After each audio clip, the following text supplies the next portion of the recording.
देखो ये लड़का कुल्हाड़ी से जितनी बार टेबल पर वार करता है उतना ही ज्यादा टेबल से पैसे निकल रहे हैं। ऐसा लग रहा है मानो टेबल कोई जादुई एटीएम हो। और वही जापान के सड़कों पर इतना ज्यादा बर्फ गिर गया है कि वहाँ के लोग मशीनों से बर्फ को साफ कर रहे हैं। देखो चाइना के खेतों में पानी देने के लिए कुछ इस तरह के प्लास्टिक का इस्तेमाल करते हैं जिससे खेतों में पानी देना काफी आसान होता है। और वही इनके खेतों के बीच ऐसे पटरी लगे हुए हैं जिससे खेतों के चारों तरफ घूमकर अच्छे से काम कर सकते हैं। देखो ये लड़का अपने दोस्त को बाइक चलाने के लिए दे देता है। फिर देखो इसके दोस्त ने बाइक का क्या हाल बना दिया है। जब बाइक वापस आती है तो उसकी हालत देखकर मालिक के होश उड़ जाते हैं। पूरी बाइक कीचड़ और धूल से ऐसी भर चुकी होती है कि पहचानना मुश्किल हो जाता है। अब बेचारा खुद ही पानी लेकर बाइक धोने में लग जाता है। मैं इस औरत पर भरोसा नहीं कर सकता क्योंकि ये औरत मुझे मिस्त्री नहीं लग रही है, लेकिन मेरे पास और कोई विकल्प नहीं है। मुझे अपना घर बनवाना है और आसपास और कोई मिस्त्री नहीं है। मैंने गहरी सांस ली और सोचा चलो एक मौका दे ही देता हूँ, हो सकता है ये मेरी सोच से बेहतर हो। इससे पता चलता है कि जो गन्ना हम खाते हैं वो इसी तरह से उगाया जाता है। मैंने हमेशा सोचा था कि ये गन्ना बीज फैलाकर उगाया होगा, लेकिन ऐसा नहीं है। गन्ने के टुकड़े को जमीन में गाड़ना पड़ता है। जब तक गन्ना काफी लंबा ना हो जाए हम उसे काट नहीं सकते और काफी मेहनत के बाद लगभग 300 दिनों में तैयार होकर हमें खाने को मिलता है। ये लोग अपना शहर का घर बेचकर गांव में रहने लगे सिर्फ खेती करने के लिए। और उसके लिए ये लोग पहले अपने घर के गार्डन में सब्जियां उगाना शुरू किए। जैसे जैसे इनकी दिलचस्पी बढ़ी शहर की भीड़ भाड़ और तनाव को छोड़कर ये गांव की शांति और ताजगी की ओर खींचे चले आए। अब ये न सिर्फ अपनी जमीन पर ताजा सब्जियां उगा रहे हैं बल्कि खुद के मेहनत से एक ऐसी जिंदगी जी रहे हैं जो शहर की जिंदगी से बिल्कुल अलग है। देखो चाइना के बेलों पर इतने ज्यादा मात्रा में कीवी फल होते हैं जिससे उनकी शाखाएं ऐसे जमीन पर लटक जाती है। आखिर ये लोग ऐसा क्या डालते हैं अपने पौधों में। और वहीं पर देखो इन मशीनों से हाथों में पहनने वाला ग्लव्स कैसे बनता है। इस लड़की को कड़वी दवा खाना पसंद नहीं है, इसलिए इसने अपने जीव के ऊपर प्लास्टिक लगा लिया ताकि दवा का टेस्ट इसे महसूस न हो। और वही पंजी जंपिंग करते समय वहाँ के ट्रेनर ऐसे थोड़ा थोड़ा रस्सी काटकर आपके अंदर का डर निकालने की कोशिश करते हैं। अगर झगड़े में आपके पास ये गैजेट होगा तो आप आसानी से किसी को भी डरा सकते हैं। बस इस गैजेट को अपने हाथों में पहन लो और फिर देखो भौकाल। और वही अफ्रीका के जंगलों में ऐसे आदिवासी रहते हैं जिन्हें अपने पैरों पर नहीं ऐसी लकड़ियों पर चलना पसंद होता है। देखो इस छोटी लड़की को कितना मस्त काम मिला है। इस लड़की को स्पोर्ट्स बैडमिंटन में खेले गए सारे कर्क उठाने हैं। ये काम वाकई जबरदस्त है। और वहीं पर देखो जापान में पेड़ों को सीधा करने के लिए कैसी तकनीकों का इस्तेमाल करते हैं जिससे पेड़ सीधा और ज्यादा लंबा हो। देखो ये लड़की अपने पापा का हार्ट बीट कैसे चेक कर रही है। इसको ऐसा लगता है कि ऐसे हार्ट बीट बनाने से उसके पापा अच्छे हो जाएंगे। और वहीं पर चाइना के लोग ऐसे समुद्री पत्थर खाते हैं क्योंकि ये पत्थर साल में एक ही बार देखने को मिलता है, इसलिए ये लोग बड़े चाव से खाते हैं। ये महिला पहली बार सर्फिंग करने वाली है, इसलिए ये थोड़ी घबरा जाती है क्योंकि इसने कभी भी इतनी ऊंचाई से सर्फिंग नहीं की थी। ये सर्फिंग बहुत खतरनाक भी हो सकता है क्योंकि रेगिस्तान में तापमान बहुत अधिक होता है और अक्सर रेत में तूफान आने का डर बना रहता है। इस दादी की उम्र तकरीबन 100 साल है और ये अपने परिवार को 2 पीढ़ियों से पाल रही है। ये दादी इतनी बूढ़ी हो गई है कि खड़ा रहना भी इनके लिए मुश्किल है, लेकिन फिर भी अपने नाती और प्रणातियों को पाल रही है। इस गेम को जीतकर आप भी लखपति बन सकते हो। इस खेल में दोनों लोग आमने सामने खड़े होकर एक दूसरे को घूरना है और कोई भी अपना शरीर नहीं हिला सकता।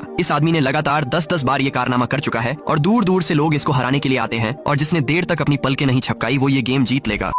कभी भी इस गजब व्हाट्सएप चैनल को इग्नोर मत करना क्योंकि इसको फॉलो कर आप बन सकते हैं और साथ ही दुनिया की हर अद्भुत जानकारी और हर महीने गजब चीजें जीत सकते हैं। जी हाँ, उस चैनल को फॉलो करने के लिए इस वीडियो के कमेंट बॉक्स में लिंक दिया गया है। अभी जाकर हमें फॉलो करो।